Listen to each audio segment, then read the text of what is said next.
Hello, everybody. Again, I got some pretty good feedback from the last video that I did on how to make your own foaming hand soap with essential oils and natural ingredients. So I did get some questions, and a couple people reached out and said, "Hey, I want to hear more about what you mentioned about making hand sanitizer and a hair detangler, lice spray, a few of the other products I make." So yes, I make little hand sanitizers. I do sell them at one place in town, and they're almost out. So I do have to make some more. So I thought I'll do another video. I do labels for mine because I do sell them. But what goes in them, the ingredients for the hand sanitizer, is super simple. It's witch hazel. So the witch hazel is in place of alcohol or triclosan or any of the harsher things that are in some of the commercial ones. Alcohol, as we know, dries out our skin, isn't that great, and the triclosan and some of those stronger antimicrobial, pharmaceutical grade antimicrobials aren't good for keeping the microbiome on our skin healthy, and they do get absorbed into our blood, and then they get processed in the gut, and just not good for our microbial balance. We don't want to be using those regularly. So a great natural hand sanitizer, really all it takes is the witch hazel. So if you don't know what that is, we use this a lot for horse stuff, and you can use this for soothing things on your skin too. If you get bug bites or bruises or any swelling, witch hazel is great.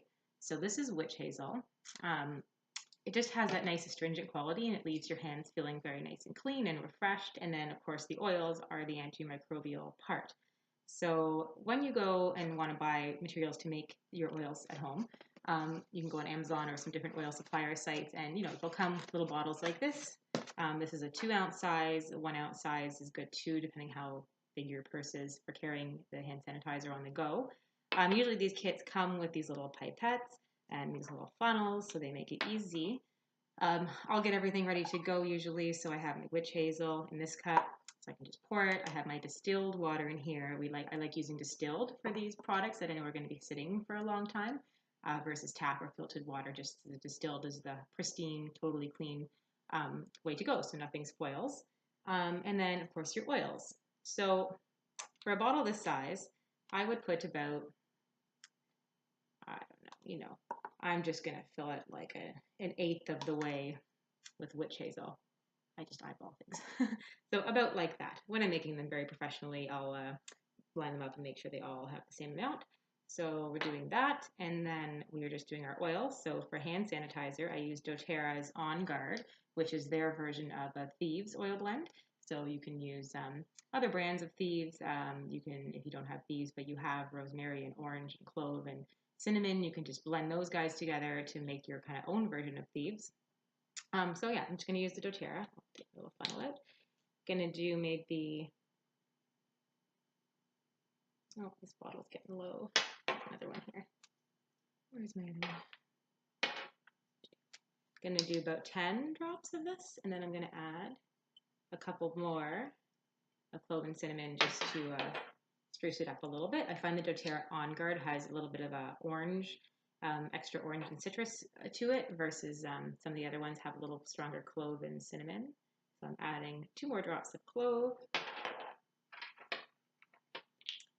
and 2 drops of cinnamon bark. And then just going to top it with the water. If you happen to order a kit of bottles too that doesn't come with the mini funnel, I mean the dollar store usually has a small enough one you can buy, so you can do this without making a gigantic mess. Yeah, and that is it. That's hand sanitizer. So with making these little products, you're going to have to shake them before you use them. The only way to get around that is to purchase or use these more commercial grade emulsifiers. You can use a bit of rubbing alcohol with the oils first, and that's supposed to help keep them dispersed once you add the other things.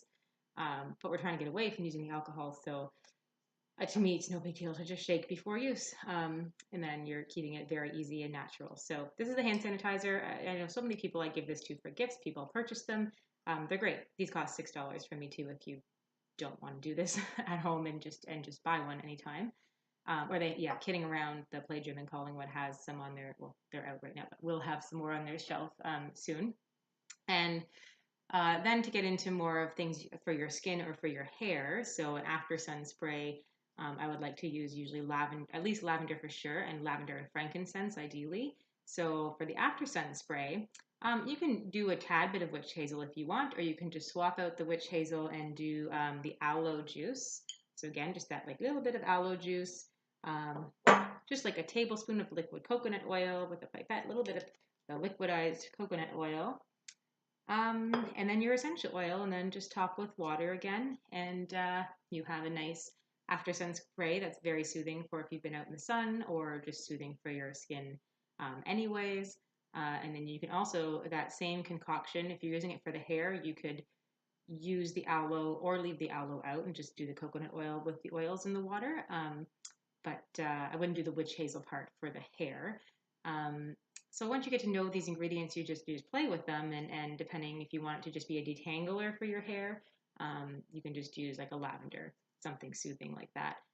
If you want it to be more of like a lice spray, or if you're going to be out in the woods and you just want it to be a bug preventative spray, you don't want them around your head and around your body, I would do like a tea tree, um, maybe cedar wood or eucalyptus, and clove.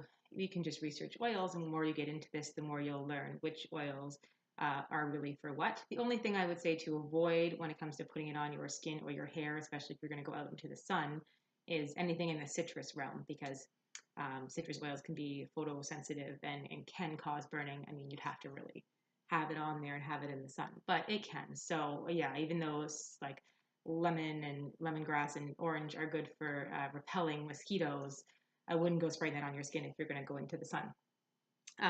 But anyways, irregardless, there are still so many oils to choose from that aren't citrus that won't do that to your skin. And if anybody has any questions anytime, I'm a member of a couple different oil Facebook groups that can point you in the direction where you can learn more about different types of oils, and what their uses are. And if you ever have questions, though, more of this video is more focused on the other ingredients to include when you're trying to make clean products for your home and for your kids, and all of that. And I hope the main takeaway from this was that you know how to make the hand sanitizer. Always let me know if there's any questions, and I'm happy to answer. And I'm happy to make more videos if anyone finds this information useful. So let me know. Thanks. Bye.